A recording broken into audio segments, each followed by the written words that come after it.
Thank you very much. Thank you one and all అండి. Thank you.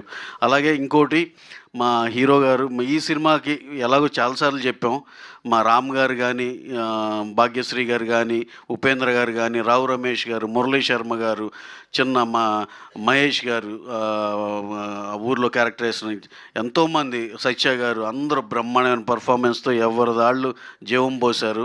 Especially we need to thank at this point of time మా hero Ram గారు. ఆయన అన్‌కండిషనల్‌గా ఆయన ఈ సినిమాని ఎంత మోసారో మా అందరికీ తెలుసు. Sir, we always love you and we are very very thankful to you sir. Thank you very much అండి. ఎందుకంటే డే 1 నుంచి ఆయన ఎంత ఇన్వాల్వ్ అయ్యారంటే మ్యూజిక్ కూడా ఇంత బ్యూటిఫుల్ సాంగ్స్ వచ్చినాయంటే రీజన్ నెంబర్ 1 ఆయనే. ఇంత బ్యూటిఫుల్ లిరిక్స్ వచ్చినాయంటే రీజన్ నెంబర్ 1 ఆయనే. అలాగే ఇంతమంది చేత అప్రిసియేషన్ పొందింది ఈ సినిమా అంటే కూడా రీజన్ నెంబర్ 1 ఆయనే. అంటే నాట్ దట్ డైరెక్టర్ గారిని ఏదో పక్కన పెట్టాలని కాదు.